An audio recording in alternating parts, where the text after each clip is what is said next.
नमस्कार। मैं हूं डॉक्टर जितेंद्र सिंह। सबसे पहले मैं आपसे एक छोटी सी बात कहना चाहता हूं। अगर आप नीट 2026 के रिजल्ट का इंतजार कर रहे हैं या जब आप ये वीडियो देख रहे हैं रिजल्ट आ चुका है और आपकी उम्मीद के अनुसार रिजल्ट नहीं आया, तो अगले 10-15 मिनट मैं चाहता हूं कि आप इस वीडियो को बिना स्किप किए ध्यान से सुने, देखें। क्योंकि आज मैं आपको मोटिवेशन नहीं दूंगा, फॉल्स होप भी नहीं दूंगा, कोई भी व्यर्थ की बात नहीं। ना ही मैं आपको जबरदस्ती ड्रॉप लेने के लिए कहूंगा। आज हम सिर्फ एक चीज करेंगे। आपकी पूरी जिंदगी का सबसे महत्वपूर्ण एकेडमिक डिसीजन लेंगे। मैं हजारों छात्रों से, हजारों बच्चों से मिला हूं। कुछ ऐसे भी हैं उनमें जिन्होंने फर्स्ट अटेम्प्ट में ही एमबीबीएस में पहुंच गए, नीट का एग्जाम निकाल लिया। कुछ ऐसे जिन्होंने ड्रॉप लिया और फिर अगले साल वो गवर्नमेंट मेडिकल कॉलेज तक पहुंच गए। और कुछ ऐसे भी जिन्होंने सिर्फ इमोशंस में डिसीजन लिया, कई साल बर्बाद किए और बाद में पूरी जिंदगी पछताते रहे। मैं नहीं चाहता हूं कि आप वही गलती करें। सबसे पहले, अगर आपका रिजल्ट अच्छा आया है तो बेटा बहुत बहुत बधाई। मेडिकल में आप पहली सीढ़ी पर पहुंच गए। आगे भी बहुत पढ़ाई करनी पड़ेगी। आपने मेहनत की है तो आपको बेटा उसका फल मिला। मतलब आप पहला पड़ाव पार कर चुके हैं, लेकिन ये पड़ाव कई सारे आएंगे रास्ते में, तो पढ़ना बंद मत करना। लेकिन बेटा अगर आपका रिजल्ट अच्छा नहीं आया तो मैं चाहता हूं कि आप एक बात हमेशा याद रखें। नीट का रिजल्ट आपकी इंटेलिजेंस को नहीं बतलाता है या ये आपकी वैल्यू तय नहीं करता। ये सिर्फ और सिर्फ एक कॉम्पिटिटिव एग्जाम का रिजल्ट है। और कॉम्पिटिटिव एग्जाम में कई बार मेहनत और रिजल्ट का रिश्ता बिल्कुल सीधा नहीं होता। मेहनत करते हैं हम, बहुत एफर्ट करते हैं, पर कई बार रिजल्ट वैसा नहीं आता है। इसलिए मैं चाहता हूं कि आज कोई भी फैसला आप इमोशंस में मत लेना। सबसे बड़ी गलती क्या होती है पता है?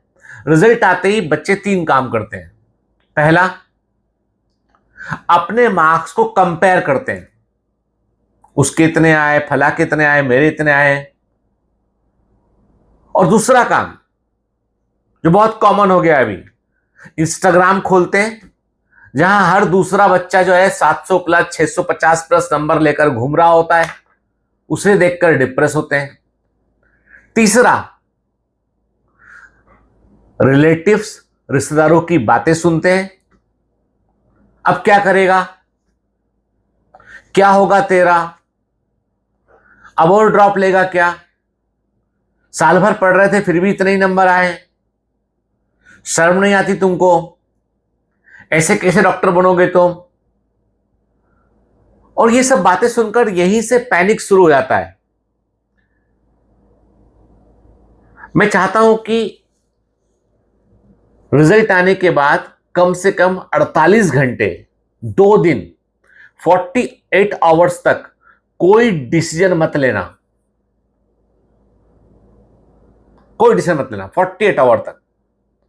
और सबसे गलत क्वेश्चन जो अधिकांश बच्चे मुझसे पूछते हैं, सर ड्रॉप ले लूं, सर क्या रिपीट कर लूं?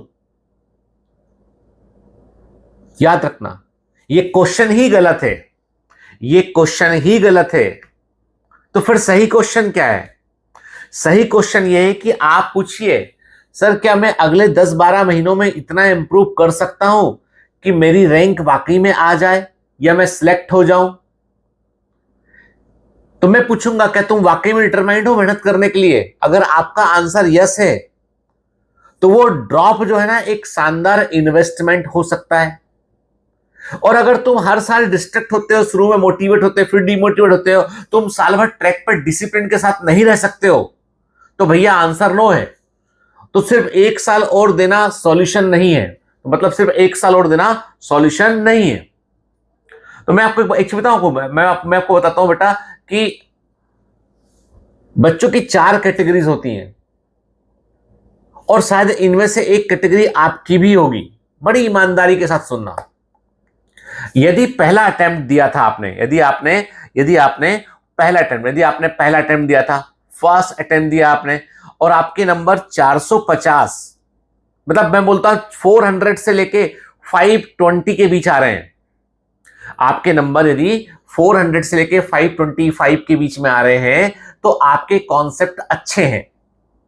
लेकिन आपके साथ क्या हुआ है कि आपने रिवीजन कम कर पाए हो, आपने मॉक टेस्ट कम दिए हैं, आपने जो टेस्ट दिए उनका प्रॉपर एनालिसिस नहीं किया है, पेपर में आप पैनिक में आ गए थे, आपने सिली मिस्टेक कम से कम 40 नंबर की हैं। और अगर आप इस कैटेगरी में फॉल करते हैं तो मेरे हिसाब से कोई दिमाग मत लगाओ, ड्रॉप लो। यह आपके लिए बहुत अच्छा ऑप्शन हो सकता है, क्योंकि आपकी फाउंडेशन बनी हुई है बेटा, आपकी फाउंडेशन जो है वो बनी हुई है। आपको जीरो से शुरुआत नहीं करनी है, आपको सिर्फ और सिर्फ अपना परफॉर्मेंस इंप्रूव करना है। और ऐसे बच्चे जनरली 1 साल में 100 नंबर से लेकर 150 नंबर तक इंप्रूव कर लेते हैं। ये मेरा पिछले 25 साल का अनुभव है। 100 से 150 नंबर आपके इंप्रूव हो जाएंगे, बशर्ते सही गाइडेंस मिले, ट्रैक पर हो, जो सही कंटेंट है वो आप पढ़ते हो। अब कैटेगरी 2 क्या है? कैटेगरी 2 जो है वो ये कि आप जानते हैं कि आपने पूरी मेहनत नहीं की, आपने पढ़ने का सोचा आपने, लेकिन आपने पूरी मेहनत नहीं की। आपने फोन एक डिस्टरबेंस था, थोड़े डिस्ट्रैक्टेड रहे, रिलेशनशिप में ऊपर नीचे होता रहा, उसने भी बड़ा इमोशनली डिस्टर्ब किया, कंसिस्टेंसी पढ़ने में नहीं थी, कोई क्लास ज्वाइन किया, 2 महीने क्लास किया, फिर उस क्लास को छोड़ दिया, रिवीजन प्रॉपर नहीं किया, और आज जब आपका रिजल्ट आया है तो आपके नंबर जो है वो 300 से 400 के बीच आपके नंबर आ रहे हैं, आपके 300 से 400 के बीच नंबर आ रहे हैं। लेकिन आप ईमानदारी से ये बात मानते हैं कि गलती आपकी थी, तो मैं बोलूंगा यदि आप ये बात को समझ गए कि गलती आपकी थी और आपने ईमानदार प्रयास नहीं किया था, तो अपने आप को एक मौका दीजिए, आखिरी ऑनेस्ट चांस दीजिए अपने आप को। लेकिन इस बार वही गलती को नहीं दोहराना है जो आपने पिछले साल दोहराई थी। दूसरी कैटेगरी है।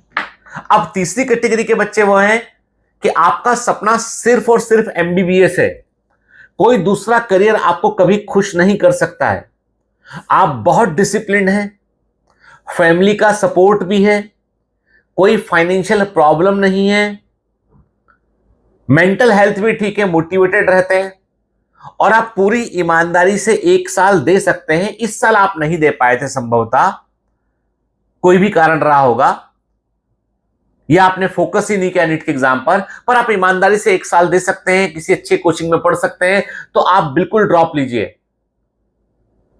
लेकिन अपनी प्लानिंग पहले से तय कर लीजिए, सही दिशा में पढ़िए, सही गाइडेंस से पढ़िए, तो सिलेक्शन जरूर होगा। चौथी कैटेगरी, और मैं चाहता हूं कि इस कैटेगरी को आप बहुत ध्यान से सुने। आप हर स्टूडेंट को ड्रॉप नहीं लेना चाहिए। हां, मैं दोबारा कह रहा हूं कि हर स्टूडेंट को ड्रॉप नहीं लेना चाहिए। अगर आप मानसिक तौर पर मेंटली पूरी तरीके से एग्जॉस्ट हो चुके हैं, आपको थोड़ी थोड़ी पढ़ाई से नफरत होने लगी है, अगर पहले भी कई अटेम्प्ट्स देकर आपके नंबर बराबर इंप्रूव नहीं हो रहे हैं, आपकी फाइनेंशियल सिचुएशन बहुत कठिन है, या आप दिल से एमबीबीएस करना नहीं चाहते हैं, तो प्लीज सिर्फ सोसाइटी के प्रेशर में ड्रॉप मत लीजिए, क्योंकि बेटा 1 साल बहुत कीमती होता है। क्या एमबीबीएस ही सक्सेस है? बिल्कुल नहीं। देखो भाई, मैं खुद डॉक्टर हूं, मैं खुद एक डॉक्टर हूं, प्रैक्टिसिंग डॉक्टर हूं, और मैं आपको पूरी ईमानदारी से कह रहा हूं, मेडिकल फील्ड बहुत बड़ी है, बहुत बड़ी है। अगर किसी कारण एमबीबीएस नहीं हो पाता तो इसका मतलब लाइफ खत्म नहीं हो गई है। आज बहुत शानदार कैरियर्स हैं, यकीन नहीं होगा आपको बताऊं मैं, बीडीएस भले ही इंडिया में कोई ना पूछ रहा हो, फॉरेन में बीडीएस का बहुत डिमांड है, बीएससी नर्सिंग की बहुत डिमांड है, अच्छे फिजियोथेरेपिस्ट, स्पोर्ट्स फिजियोथेरेपी के एक्सपर्ट्स, उनकी बहुत डिमांड है। ऑक्यूपेशनल थेरेपी की बहुत डिमांड है। मेडिकल लेबोरेटरी टेक्नोलॉजी अब्रॉड बहुत बढ़िया पे मिलता है, इंडिया के डॉक्टर से ज्यादा पे वहां मिलता है। जो इंडिया में डॉक्टर्स को नहीं मिल रहा है, उससे अधिक मेडिकल लेबोरेटरी टेक्नोलॉजी वालों को बाहर मिल रहा है। फार्मेसी ब्रॉड फील्ड है। बायोटेक्नोलॉजी, उसमें भी इंफॉर्मेटिक्स जो है, बायो इंफॉर्मेटिक्स बहुत ब्रॉड फील्ड है।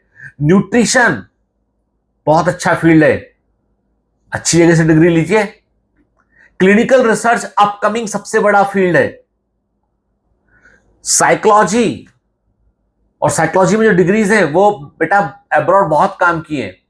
हेल्थ केयर मैनेजमेंट बहुत ब्रॉड एरिया है, और इसमें भी बेटा हजारों प्रोफेशनल शानदार करियर बना रहे हैं।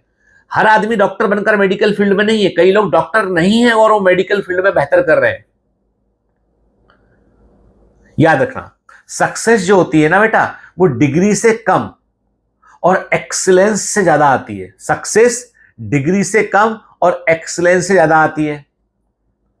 तो अगर तुम्हें ड्रॉप लेना है ना एमबीबीएस के लिए नीट में, तो ये 5 सवाल अपने आप से पूछिए।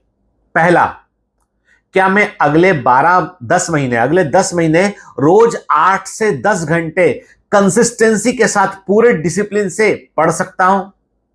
दूसरा क्वेश्चन, क्या मुझे मेरी गलतियां पता है कि इस साल मैंने क्या गलतियां की थी और जो मुझे नहीं दोहराना है?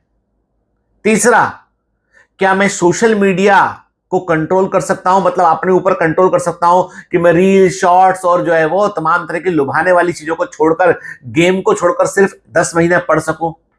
चौथा, क्या मेरे पास सही गाइडेंस है? मैं जिस टीम से पढ़ रहा हूं वो टीम क्या एक्सपर्ट है अपने काम की? गाइडेंस बहुत इंपॉर्टेंट है। और पांचवा, क्या मैं इस बार सिर्फ मेहनत नहीं, स्मार्ट प्रिपरेशन भी करूंगा?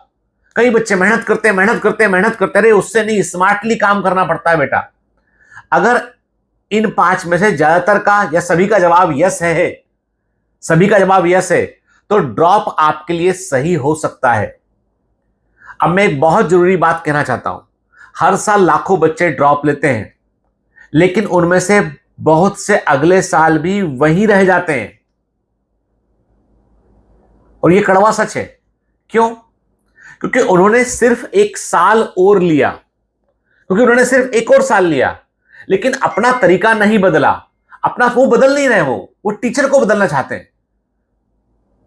वही तरीके से नोट्स बनाएंगे, वही रूटीन फॉलो करेंगे, वही प्रोक्रास्टिनेशन करेंगे कि ऐसा नहीं वैसा होगा, फला जगह पे होगा, बायोमेंटल में ऐसा हो रहा है, फला जगह में टीचर वो ऐसा करें। नहीं, टेस्ट देने के लिए 25 प्लेटफॉर्म पे जाएंगे, पर टेस्ट का एनालिसिस नहीं करेंगे। मतलब खुद में कोई बदलाव नहीं कर रहे हैं। दुनिया बदली हुई चाहिए पर खुद को बदलाव नहीं चाहिए। तो बेटा रिजल्ट कैसे आएगा? वही रिजल्ट आएगा।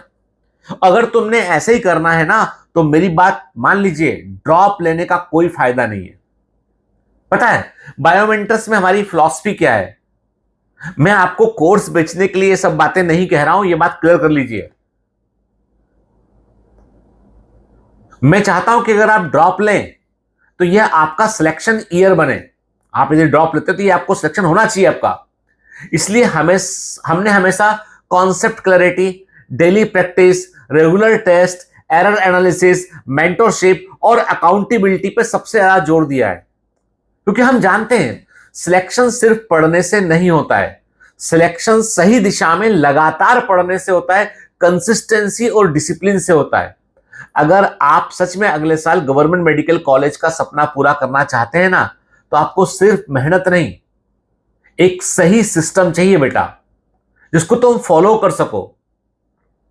और अगर आपको लगता है ना कि बायोमेंटर्स का सिस्टम आपके लिए सही है, तो हमें बहुत खुशी होगी कि हम इस सफर में आपके मेंटोर बने। आप मेरे अर्जुन बनकर आए, मैं आपका गुरु द्रोण बनूं। लेकिन अगर आपको लगता है कि कोई और प्लेटफॉर्म आपके लिए बेहतर है, तो प्लीज वहां जाइए। मेरे कहने में मत आइए। आप सब कहेंगे मैं अच्छा। मैं कहता हूं जहां तुमको समझ में आता है, जो अच्छा लगता है वहां पढ़िए। मेरा उद्देश्य सिर्फ इतना है कि आपका अगला डिसीजन सही हो। मैं इस वीडियो को एक बात के साथ एंड करना चाहता हूं। अगर आपका रिजल्ट शानदार आया है ना बेटा, तो कॉन्ग्रेचुलेशंस, बधाइयां, बहुत बहुत बधाइयां, आपके पेरेंट्स को भी बधाइयां।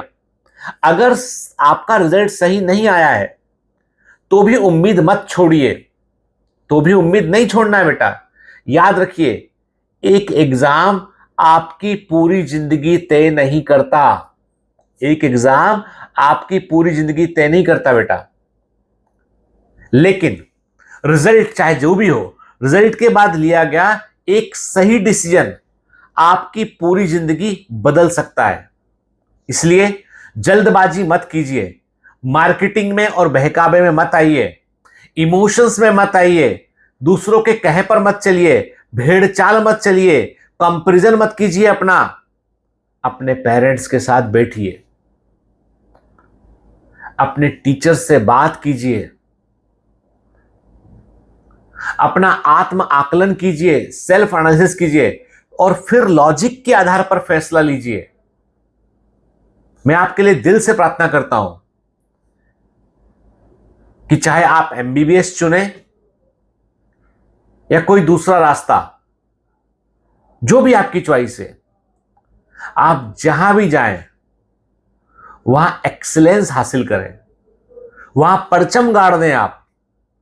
और अगर आपने ड्रॉप लेकर फिर से पढ़ने का फैसला लिया है बेटा, तो इस बार सिर्फ कोशिश मत कीजिए, इतनी तैयारी कीजिए कि अगले साल रिजल्ट आपके पक्ष में बोले। All the best.